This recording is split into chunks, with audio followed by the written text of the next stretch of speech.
नमस्कार मित्रांनो, बाहेर पाऊस पडतो आहे आणि पावसामध्ये आपल्याला ड्रायव्हिंग करत असताना सगळ्यात जास्त त्रास कसला होतो तर ह्या विंडशील्ड वरती येणारा फॉगचा.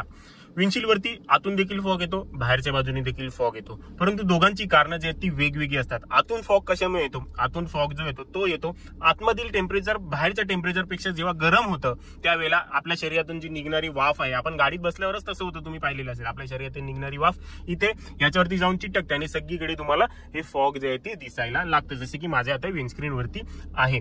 आणि त्यानंतर कालांतराने काय होतं, आपण एसी ऑन करतो, आपल्याला माहिती की हे घालवायचं असेल तर एसी आपल्याला ऑन करावी लागते आणि एसी ऑन केल्यानंतर आपल्याला हे डिफॉगिंग सिस्टम जेव्हा न्यायला लागतं आणि मग त्यानंतर जे आहे ते आपली हे सगळं जे आहे ते निघून जातं. परंतु मित्रांनो, तुम्ही पाहिलेलं असेल की कालांतराने मग काही वेळानंतर मग आतल्या बाजूनी फॉग नाही येत, मग बाहेरच्या बाजूनी फॉग यायला सुरुवात होते आणि त्याच्यामुळे मग आपल्याला अडचण होते.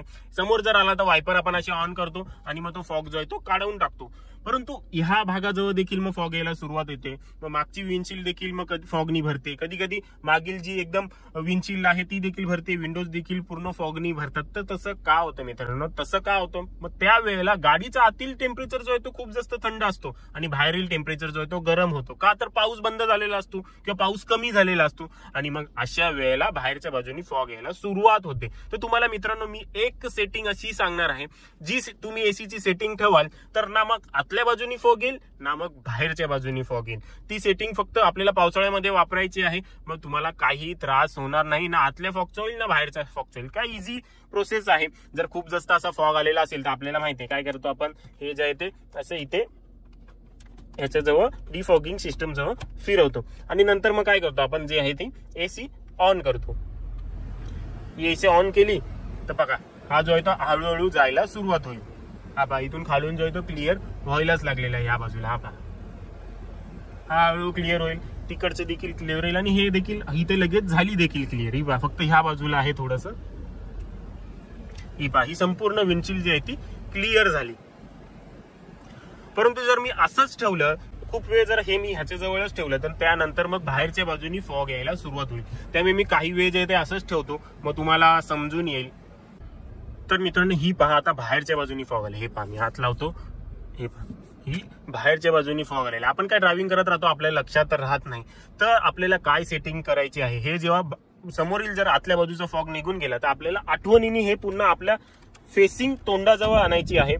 हे तोंडाजवळ आणल्यानंतर आपली जी स्पीड आहे आपल्याला जी हवी आहे ती ठेवायची आहे आणि त्यानंतर आपल्याला काय करायचं आहे, हा जो टेम्परेचर आहे हा एकदम लो वाला आहे, म्हणजे 16-18 असा आहे. तर आपल्याला हा जो टेम्परेचर जो आहे तो थोडासा वाढवायचा आहे, 25-26 जवळ घेऊन जायचा. आता माझी ही मॅन्युअल एसी आहे, तुमच्या जवळ बहुतेक ऑटोमॅटिक असेल तर त्याच्यामध्ये तुम्ही 26 किंवा 25 जे ते टाका.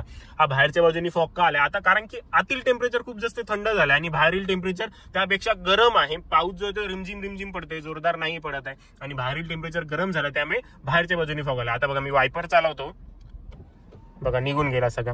तसंच मग इथे देखील येतो. आता हे समोरचा आपण वायपरनी तरी काढू, परंतु इथलं कशाने काढणार आपण, इथून देखील हवा येत राहते, त्याच्यामुळे हा प्रॉब्लेम होतो. त्यामुळे हे आपल्याला आठवणीने जागेवरती आणायचं आहे. आठवणीने जागेवरती आणलात की त्यानंतर आपल्याला हा टेम्परेचर जो आहे तो थोडासा वाढवायचा आहे. मग असं जेव्हा कराल तर मग ना आतून फॉग येईल ना मग बाहेरच्या बाजूने फॉग येईल. तुम्ही अगदी इझिली गाडी जी आहे ती चालवू शकाल. आणि फक्त आपल्याला ह्या वेंटच्या पोझिशन जवळ देखील लक्ष ठेवायचं. आता बघा ही जर इथे असेल तर ती थंड होत राहील, त्यामुळे याला खाली करून आपल्या जवळ वगैरे अशी ठेवायची आहे आणि टेम्परेचर जो आहे तो कमी करायचा आहे. मग ना बाहेर नाही फॉग येईल ना मग आतल्या बाजूनी फॉग येईल. कालांतराने ड्रायव्हिंग करत राहाल तर फॉग तुम्हाला कुठेच दिसणार नाही. तर मित्रांनो, आशा करतो तुम्हाला माझ्या व्हिडिओपासून मदत झालेली असेल, व्हिडिओ आवडलेला असेल. व्हिडिओ जर आवडला लाईक करा, तुमच्या मित्रांसोबत देखील शेअर करा, त्यांना देखील ह्याच्यानी मदत होईल. टेम्परेचर जर तुम्ही 25-26 ठेवाल तर ते एवढा फरक येणार नाही की फॉग निर्माण होईल विंडशील्ड वरती. नॉर्मल टेम्परेचर जर राहिलं तर मग ना आतल्या बाजूनी फॉग येत ना मग बाहेरच्या बाजूनी फॉग येत. त्यामुळे ह्या गोष्टीची काळजी नक्की घ्या.